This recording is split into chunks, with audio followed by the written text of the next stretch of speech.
Hi, my name is Bill Bradley. I'm an extreme endurance athlete, and this is my motivational video. The topic of today's video is get back on the horse.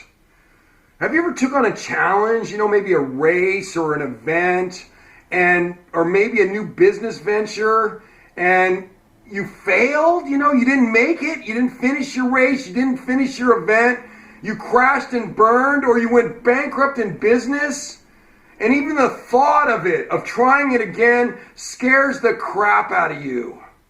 Well, I definitely have had that happen. And what I'm encouraging you to do is get back on the horse. See, I just recently got back on my horse, one of my horses. I got plenty of them, plenty of crash and burn, so I got plenty of horses to get back on. But the one that I'm recently, so as you know, if you've watched any of these videos, is I am attempting my 6th attempt at the English Channel. Well, what I tried out last year after I tried the English Channel, I was like, I need to make one of these marathon swims. I was 0 for 5 in the English Channel. And so I thought, well, I got Lake Tahoe. It's a lake up by my house, 4 hours from my house up in the Sierras. And it's 6,000 feet high, and it's a really hard challenge. But I thought, because it wasn't rough, and you're not going to hit storms as likely as in the English Channel, that I could do it. I felt pretty confident that I could do it. But I went up there, and it was like 4 weeks after my channel attempt, and I knew I was in trouble already when I was warming up the day before. My arms felt really heavy. And anyway, the bottom line is I went out, because I wasn't recovered from the channel yet, but I went out and tried it anyway, right? And so I absolutely gave it everything I had. I started at 7 o'clock at night, swam all the way through the night, and I swam till almost noon the next day. I swam for 16 hours and 45 minutes.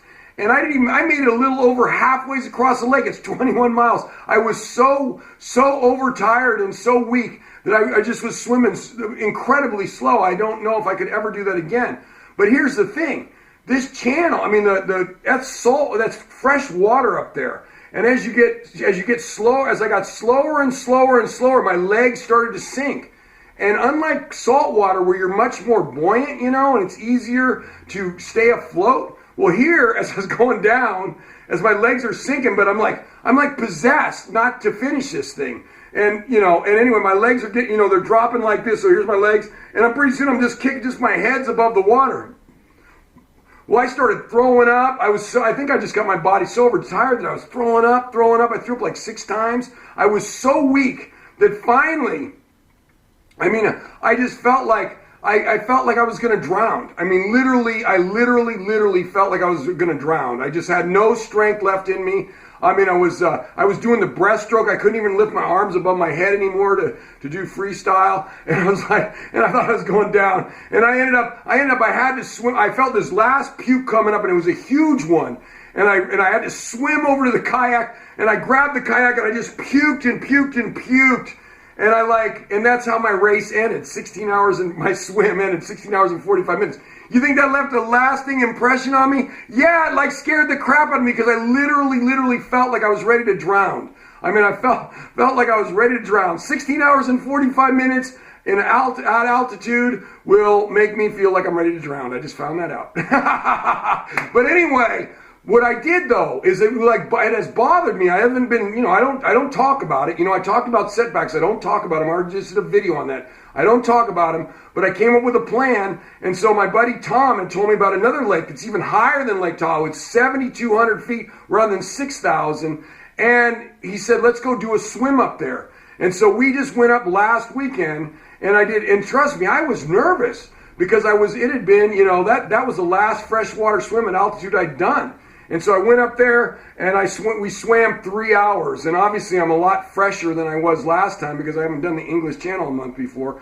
And I went up there, and I had a solid swim, and I conquered my fear of, at least temporarily, conquered my fear of drowning in a high altitude freshwater lake. Because I did last 3 hours.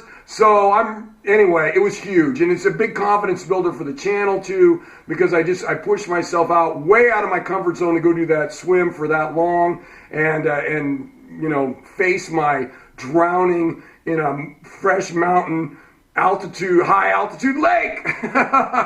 Anyway, so get back on the horse. If you got something you've been avoiding and because you got the crap scared out of you, get back on that horse and go back after it. Anyway, if you're interested, you can follow me on Facebook or Twitter. You can, if you have questions for me, put them in the YouTube comments section, or if you have comments for me, put them in the YouTube comments section. And if you're interested in having me talk to your team, your group, your company, your organization, please email me at epicbillbradley@gmail.com and we will get you out some information. Thank you very much.